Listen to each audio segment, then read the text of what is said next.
Illustration 1.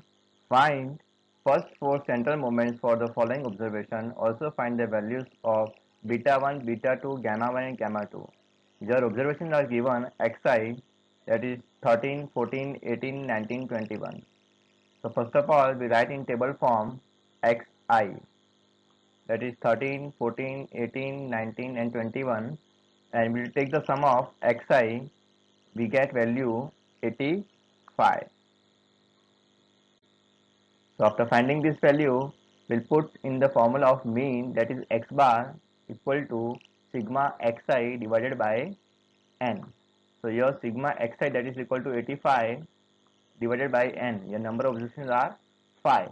So 85 divided by 5, we get value 17. After finding this value mean, we'll find xi minus x bar. So here 13 minus 17, that is equal to minus 4. 14 minus 17, that is equal to minus 3. 18 minus 17, that is equal to 1. 19 minus 17, that is equal to 2. 21 minus 17, that is equal to 4. Now we'll take the sum of xi minus x bar, we get value 0. So now putting the formula of first central moment, that is mu1 is equal to sigma xi minus x bar divided by n.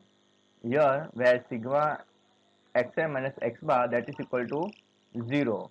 So 0 divided by 5, we get value mu1 is equal to 0. Now we'll find second central moment. For that we have to find xi minus x bar whole square. So here xi minus x bar into xi minus x bar.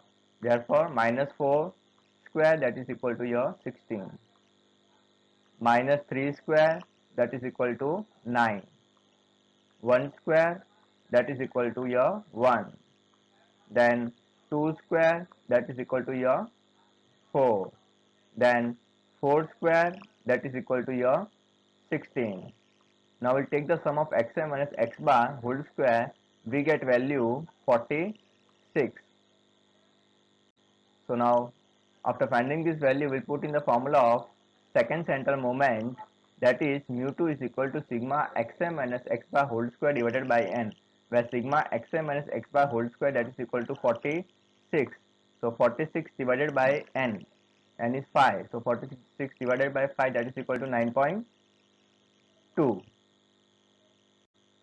Now we find third central moment. For that we have to find xi minus x bar whole cube. So here we'll multiply xi minus x bar into xi minus x bar whole square, that is minus 4 into 16, we get minus 64. Minus 3 into 9, that is equal to minus 27. Then 1 into 1, that is equal to your 1. Then 2 into 4, that is equal to your 8. After that 4 into 16, we get value 64.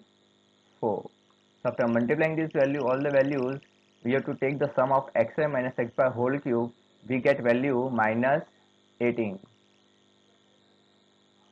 So after finding this value, we'll put in the formula of third central moment, that is mu3 is equal to sigma xi minus x bar whole cube divided by n, where sigma xi minus x bar whole cube, that is equal to minus 18 and n is equal to 5.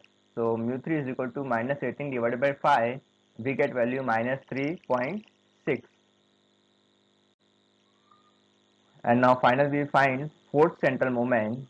For that we have to find xi minus x bar raised to power 4. So here we can take the square of xi minus x bar whole square into xi minus x bar whole square. So we can take square of 16, we get 256. 9 square, that is equal to 81. Then 1 square, that is equal to 1. Then 4 square, that is equal to 16. 16 square, that is equal to 256. Now we'll take the sum of xa minus x bar raised to power 4. We get value 610. Now putting in the formula of fourth central moment, we get mu 4 is equal to sigma xa minus x bar raised to power 4 divided by n, where sigma xa minus x bar raised to power 4, that is equal to 610. So therefore we put in the formula of mu 4 610 divided by 5, we get value 122. Now I have written here the summary of mu 1, mu 2, mu 3 and mu 4, which we get the value by finding this value. We'll put in the formula of measure of skewness, that is beta 1, where beta 1 is equal to mu 3 square divided by mu 2 square. Here mu 3 square, that is mu 3 is equal to minus 3.6, and you have to take the square of minus 3.6 and divided by mu 2 cube. Mu 2 cube, that is mu 2 is equal to your 9.2. So we'll take the cube of 9.2. We get value minus 3.6 square, that is 12.96, and 9.2 cube we get 778.68. By dividing this value, we get beta 1 is equal to 0.0166. Now we'll find coefficient of skewness, that is gamma 1 is equal to root beta 1. So gamma 1 is equal to, we get value beta 1 is equal to how much? 0.0166. We will take the root of this, we get value 0.1290 over gamma 1. Now we'll find measure of kurtosis. Beta 2 is equal to mu 4 divided by mu 2 square, where mu 4 is equal to 122, and mu 2 square, where mu 2 is equal to how much? 9.2. So beta 2 is equal to 122 divided by 9.2 square. So 122 divided by 84.64, we get beta 2 is equal to 1.4413. And now we'll find coefficient of kurtosis, that is gamma 2 is equal to beta 2 minus 3. Therefore gamma 2 is equal to, where beta 2 is equal to 1.4413. So 1.443 minus 3, we get value gamma 2 is equal to minus 1.5586.